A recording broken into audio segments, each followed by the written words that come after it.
नमस्कार, मी सुनीती साठे. वाचन दोस्ती या चॅनेलवर आपलं स्वागत आहे. वाचन प्रेरणा म्हणून मी जे वाचणार आहे ते तुम्हाला आवडलं तर लाईक करा, शेअर करा, सबस्क्राईब करा. अंधश्रद्धा. हे पहा, आमची श्रद्धा कुठेही असू शकते, झाडावर, दगडावर, नाही तर माणसावर.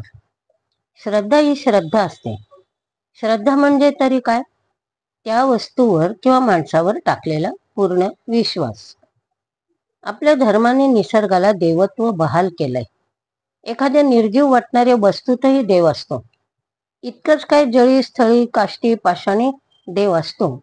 मग श्रद्धेचा आणखी पुरावा कशाला? टाकला आम्ही एखाद्या शेंदूर फासलेल्या दगडावर विश्वास, केली त्याची पूजा, तर ती काय अंधश्रद्धा आहे? वडपौर्णिमेला सुवासिनींनी वडाची पूजा केली तर 7 जन्म तोच पती मिळतो, इतकी ताकद वडाच्या पूजेत आहे वाटतं सगळ्यांना. आजही स्त्रिया मनोभावे त्याची वडाची पूजा करतात. मग त्याला श्रद्धा म्हणायची की अंधश्रद्धा? आपल्या ऋषीमुनींनी पूर्वजांनी अग्नी, वायू, जल, पृथ्वी, आकाश सगळा देव मानलाय. अगदी तसं लिहून ठेवलंय. ते अनुभवाशिवाय पण नाही. आम्ही जे करू ती अंधश्रद्धा असं नाही चालणार.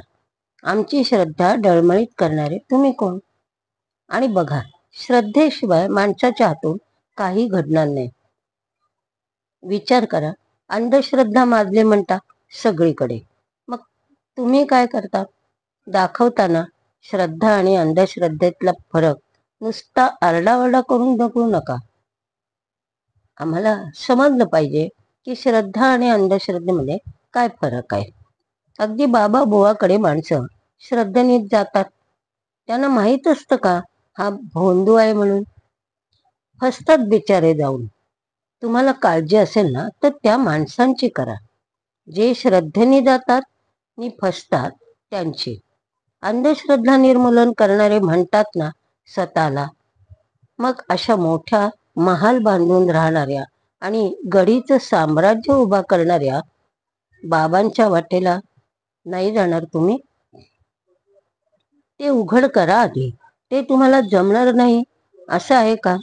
ज्या वेळेस कसले शोध लागलेले नव्हते त्यावेळी माणूस असंच काहीतरी गूढ करत असे, असंच काहीच.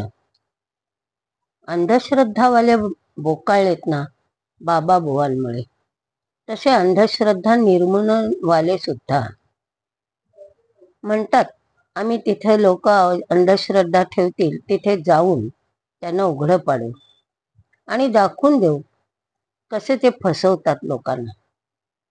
एकदा काय झालं, अशाच एका अंधश्रद्धा निर्मूलनवाल्याला एका माणसाने चॅलेंज दिलं. त्याने सांगितलं आमच्या इथे एक भूत आहे, रात्री 12 वाजता ते येतं, अमावस्येच्या रात्री हमखास दिसतं. त्याच्या हद्दीत गेलं तर ते त्याचं रक्त शोषून घेऊन त्याला झाडाला उलट टांगतं. सकाळी तो माणूस मेलेला असतो. तुम्ही या आणि खात्री करा. भूत नसतं हे सिद्ध करा. भूतभीत काही नाही हे सिद्ध केलं तर 1,00,000 रुपये बक्षीस देऊ. पण कोणी हे चॅलेंज स्वीकारलं नाही असं सांगतात. स्वीकारावं ना, कळून जाईल काय खरं खोटं. भूतखेत मानणारा फक्त आपला समाज नाही, जगभर भूताखेतांवर विश्वास ठेवणारी लोक आहेत. जिथे भयानक पडीक जागा असतात ना त्या ठिकाणी अशी भूत असतात. अशा लोकांचा समज आहे. देवावरचा विश्वास ही अंधश्रद्धा मानायची का? तसं बघा, माणसावर पण आपण विश्वास ठेवतो आणि त्याच्या जाळ्यात फसतो. तर असं हे सगळीकडे असतं. मुली फसतात एखाद्यावर प्रेम करून.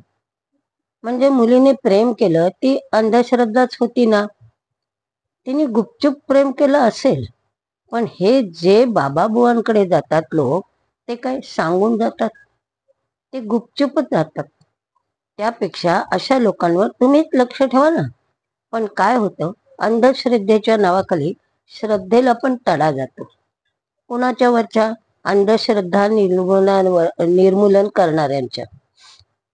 काय आहे, आपल्या या अफाट जगात देव, राक्षस, भूत यांच्या अनेक आख्यायिका आहेत. त्या त्या ठिकाणी जाऊन त्यांचं खरं खोटं करण्याची हिंमत कोणी दाखवत नाही. आताच्या विज्ञान युगात सुद्धा कोणी फारसा प्रयत्न करणार नाही. त्यामुळे या अंधश्रद्धेचीच सरशी होते असं म्हणतात. दुसरं असंही म्हणतात, आम्ही श्रद्धेने ज्याला मत देतो त्याचं काय? मतदान ही सुद्धा आमची अंधश्रद्धाच आहे असं म्हणायचं का? या अंधश्रद्धेचे निर्मूलन कसं करायचं? तर या अनेक अंधश्रद्धा घेऊन माणसं जगत असतात. अघोरी उपाय आणि प्रथा बंद व्हाव्यात. अघोरी उपाय ही पराकोटीची अंधश्रद्धा आहे. ती नक्कीच दूर व्हायला हवी, ते मात्र खरं. इकडे लक्ष द्यायला हवं, यात दुमत नाही.